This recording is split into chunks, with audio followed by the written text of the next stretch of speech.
प्रास्ताविक आणि संपादकीय सादर करणार।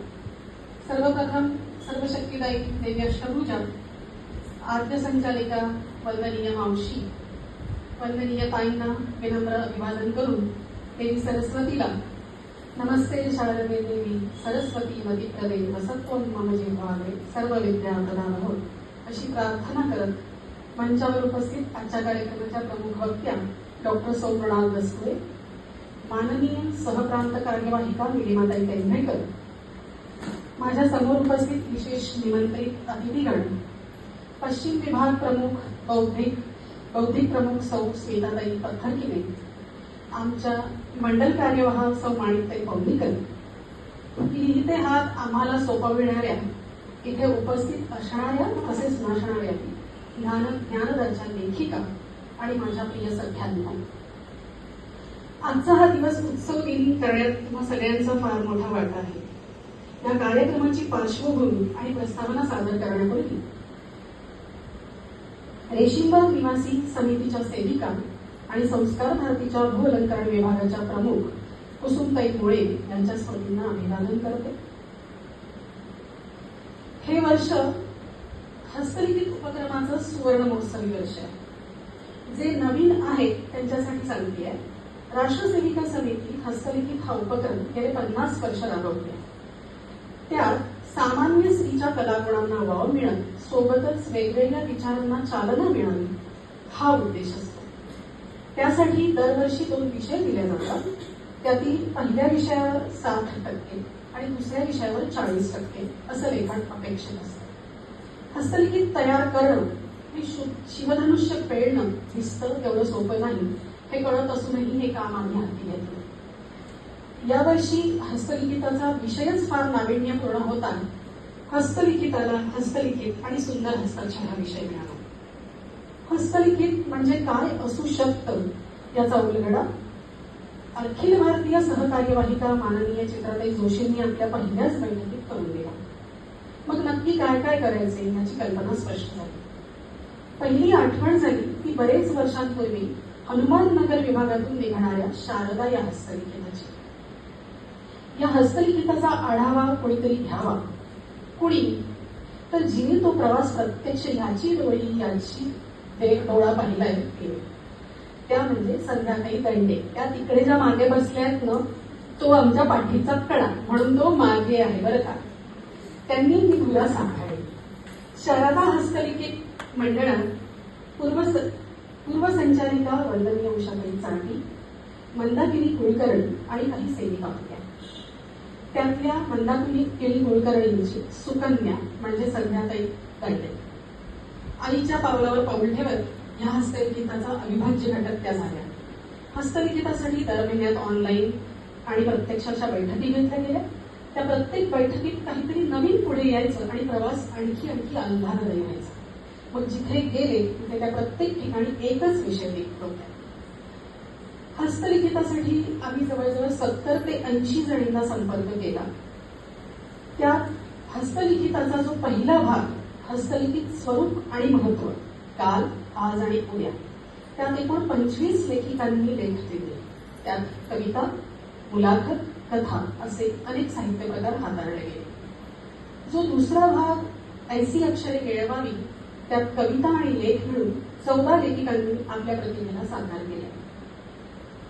हस्तलिखिताच्या पहिल्या पानावर दारावर रांगोळी जशी शोभते तसे ज्ञानकमळ शोभून दिसत आहे। पुढल्या पानावर हस्तलिखिताचे जे आधारस्तंभ आहेत त्यांची नावे संपादक मंडळात शोभून दिसतात। त्यानंतर संपादकीय, शाखावृत्त आणि अभिप्राय क्रमाक्रमाने येत आहे आणि त्यानंतर विचारांच्या मंडळातून फुलणाऱ्या कमळासारखे एकामागून एक येणारे लेख आहेत। प्रत्येक लेखाला कॅलिग्राफी कलेचा वापर करून सुयोग्य आणि मनाचा ठाव घेणारी नावे लिहिली। त्या प्रत्येक नावाला साजेल अशी सजावट तुम्हाला त्या प्रत्येक लेखात दिसेल। लेख लिहून झाल्यावर उरलेल्या जागेत पानपुरक लिहिली आहे। त्यासाठी ज्या चौकटी वापरल्या आहेत त्या लेखाच्या किंवा पानपुरकांच्या अनुषंगाने काढलेल्या आहेत, हे विशेष। मुखपृष्ठ आणि मलपृष्ठाशिवाय विषयाला आणि लेखाला साजेल अशा 6 चित्रांचा समावेश या हस्तलिखितात केला आहे. सरतेशेवटी ओघळलेले मोती आणि काही प्रशंसनीय उल्लेख या हस्तलिखितात आहे. हस्तलिखितासाठी लेख कशी मिळतील ही जी सुरुवातीची काळजी होती ती नंतर कुठे पळून गेली कळूनच नाही. आता या प्रवासात नवीन काळजी लागली आणि ती म्हणजे आता कुणी लेख देत असतील तर त्यांना नको कसं म्हणावं ही काळजी. कारण पानमर्यादा आणि मग कळलं जे देवी शारदेच्या आशीर्वादानं सुरू झालंय ते ज्ञान देणारं स्तोत्रच असणार, त्याचा आधी अंत नसणारच. ह्या सगळ्यात कुठेतरी शारदेची ज्ञानदा होतीये ही कल्पना चित्रातून येते. मुखपृष्ठ संकल्पना पुढे मी विस्ताराने सांगणार आहे. अशा सगळ्या वाटेवरून जात आजचा हा सोनियाचा दीप उगवलाय हे आमचं भाग्य. हे सगळं असं असलं तरी या प्रवासात लेख पानमर्यादा म्हणून काही लेख विषयाची पुनरावृत्ती म्हणून घेता आले नाही. त्यांची मी इथे जाहीरपणे माफी मागते. पुढल्या वर्षी लवकर लेख द्या म्हणजे असं होणार नाही. लेख नुसतेच निघून भागणार नव्हतं तर जाणकार सुज्ञ डोळ्यातून ते जाणं आवश्यक होतं. म्हणून मग अभिप्रायासाठी शुभदाताई फडणीसांना ते वाचायला दिलं त्या इथे विराजमान आहे. त्यांनी कंटाळा न करता संपूर्ण हस्तलिखित वाचून प्रत्येक लेखाची आवर्जून दखल घेत अभिप्राय दिला. त्या लिहितात, कुठलंही हस्तलिखित वाचताना हाताळताना एक आत्मीय अनुभव येतो. हाच अनुभव ज्ञानदा वाचताना त्यांना आला. प्रभावी हस्तस्पर्शाचा आभास देणारं विविध विषयांचं मूल्यदर्शन घडवणारं हे हस्तलिखित एक महत्वाचा दस्तावेज म्हणून नावारूपाला येईल असा आशीर्वादरूपी अभिप्राय बघून आणि वाचून आम्ही कृतकृत्य झालो. ह्या अभिप्रायरूपी आशीर्वचनाने आमच्या हस्तलिखिताला पूर्णत्व प्राप्त झालंय म्हणून आम्ही त्यांची नेहमीच ऋणी राहतो. आता मी हस्तलिखिताच्या मुखपृष्ठ संकल्पना सांगते. सर्वप्रथम इतकं सुंदर मुखकमल आणि मुख आणि मलपृष्ठ काढणाऱ्या त्या दोन्ही कल्पनांना मी विनम्र नमस्कार करते. संकल्पना थोडक्यात अशी, हस्तलिखिताचा वारसा 50 वर्ष समिती जोडतीये. त्यात नवीन हस्तलिखिताची भर घालायची होती. शारदा या हस्तलिखिताच्या प्रेरणेने नवीन हस्तलिखिताचं नाव ज्ञानदा ठेवण्यात आलं. जसं सकाळी पारसहून एक नाव ठेवतो तसं आम्ही ठेवलंय आणि थोड्या वेळाने मी नामकरण पण करणार आहे आमच्या हस्तलिखिताचं. नावाला आणि विषयाला अनुसरून असणारे भाव एकत्र व्यक्त करता येईल असं मुखपृष्ठ तयार व्हावं हा मानस मनात जोपासत मुखपृष्ठ आकारास आला. शारदेच्या हातात असणाऱ्या विणेतून झंकारणारे स्वर मनात रुजवले आणि मन एकच गीत गाऊ लागलं. 64 कला विद्येला हे सरस्वती नमन तुझ्या पद्म. हस्तलिखित लिहिल्या जावं यासाठी जीवतोड मेहनत घेताना ते कसं असावं तर अगदी शारदेच्या हातातील पुस्तक म्हणून शोभावं इतकं ज्ञान देणारं, ऊर्जा स्फूर्ती आणि प्रेरणा देणारं असावं असा विचार पहिल्या दिवसापासून मनात होता. मग त्यात लिहिलेलं प्रत्येक अक्षर कसं असावं तर सर्व रंगांनी सुशोभित असावे. संस्कृती आणि वारसा यांचे सगळे रंग त्यात असावे. अगदी त्या मुरलीधराच्या डोक्यावरच्या शिरपेचात जाऊन बसायच्या योग्यतेचं हवं म्हणजे येणारं प्रत्येक अक्षर त्या दुसऱ्या विभागाला अनुरूप होत मोती होऊन उमटावं आणि मोत्यांची ती लवलवणारी माळ ज्ञानदा होऊन पुनर्जन्म घेणाऱ्या शारदेच्या गळ्यात शोभून दिसावी अशी अभिलाषा बाळगत सारं हस्तलिखित पूर्ण झालं. कागदावर लिहिण्यासाठी चौथ लेखणी हवी म्हणून तीही सोबतीला आली. आता मुखपृष्ठात हे सारं काही सांगण्याची ताकद हवी म्हणून मुखपृष्ठावर वीणा, पुस्तक, दौत आणि मोरपीस. वाचकांच्या पसंतीस ह्यातलं अक्षर येऊन हे हस्तलिखित आनंदाचे सूर मनात उमटवणार अशी बात आता बंद होणार. हा एवढा मोठा खजिना ज्या हस्तलिखितात दडलाय हे कुणासही कळावं म्हणून मलपृष्ठावरती संदूक हे सगळं नंतर विमोचन झाल्यानंतर मी तुम्हाला इथे दिसेल असं दाखवणार आहे. ती संदूक ज्यातून मार्ग दाखवणारी ज्ञानमाऊली ज्ञानाचे कण घेऊन आली असं निश्चितच वाचकाला वाटेल अशी आशा बाळगत हे हस्तलिखित त्या सर्वदा ज्ञानदेला सर्वांगाने समर्पित करतो. ही झाली मुखपृष्ठ संकल्पना. इतकं परिपूर्ण हस्तलिखित तयार झालं, आता त्याच्या संपादकीय तेवढंच तोलामोलाचं लिहिणं ही जबाबदारी आमच्यावर होती. आमच्यावर म्हणजे विजया जोशी मॅडमवर. आणि आज त्या तिथून त्या पुण्याला आहेत. त्यांनी सांगितलं होतं की मी कार्यक्रमाला नसणार आहे म्हणून मी संपादकीय नाही लिहत, पण आम्ही दोघींनी मिळून ते लिहिलंय. त्या तिथून ऐकत असल्या तरी माझ्या मुखातून त्या बोलत आहे याचा प्रत्यय तुम्हाला हे संपादकीय ऐकताना नक्कीच येईल अशी खात्री मनाशी बाळगत संपादकीयाचं वाचन करते. आज आमच्या या पहिल्या हस्तलिखिताचे संपादकीय लिहिताना मनात कृतार्थतेची भावना आहे. गुरुशिष्य नात्यातून मुखरित झालेली आपली भारतीय परंपरा हळूहळू लिखित स्वरूपात पुढे येते. प्राचीन आणि मध्ययुगीन विद्वानांनी जाणीवपूर्वक हस्तलिखितांची जोपासना केली आणि आता ही जबाबदारी नव्या पिढीच्या हाती सोपवण्याची वेळ आली.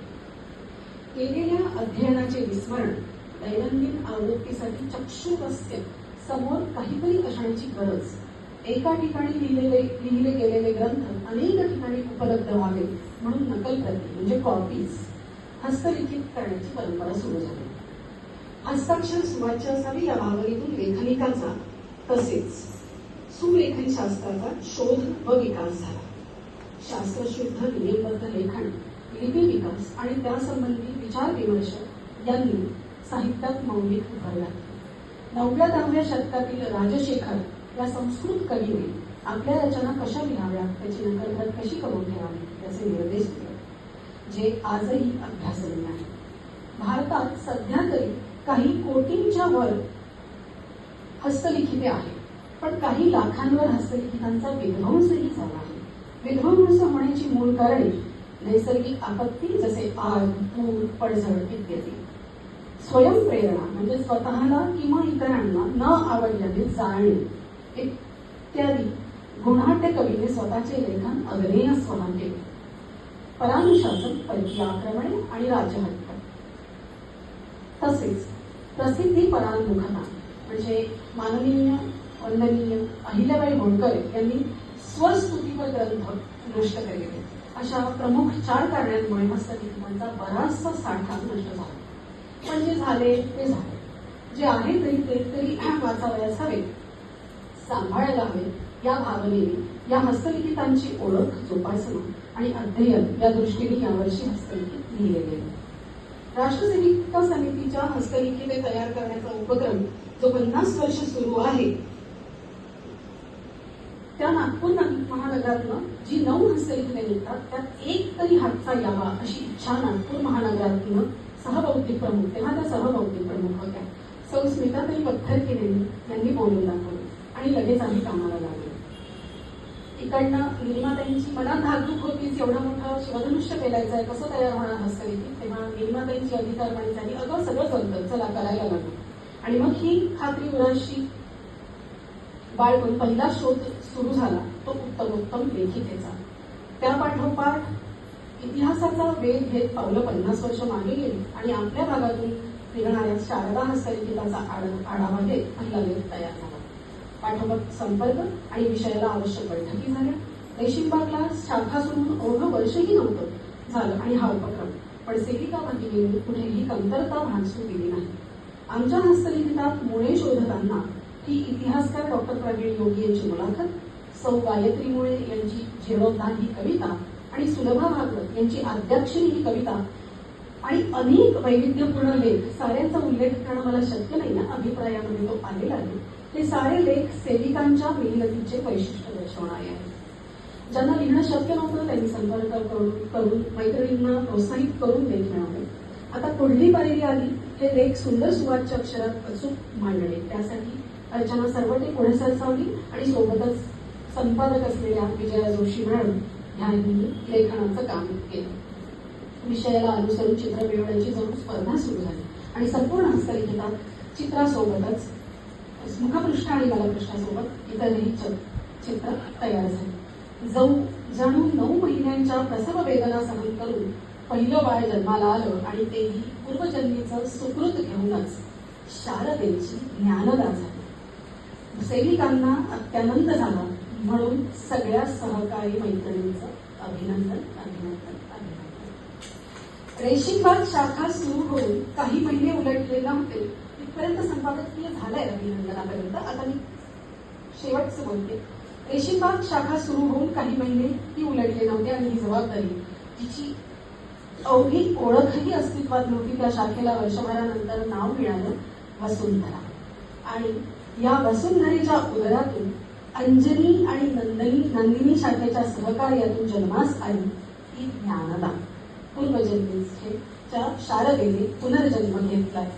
गुरु शिष्या संपादक असलेल्या त्या माझ्या गुरु आहेत विजया जोशी आणि मी संपादक असलेल्या या हस्तलिखिताचं विमोचन माझ्याच शाळेत सोबत शिकणाऱ्या आजच्या अध्यक्षा ज्या ह्याच गुरूंच्या तालमीत शिकल्या आहेत त्यांच्या उपस्थितीत पार पडतोय. हा एक दुग्ध शर्करा योग मी मानते आणि हा गोडवा अवित राहावा म्हणून माझ्या वाणीस इथे सुद्धा धन्यवाद.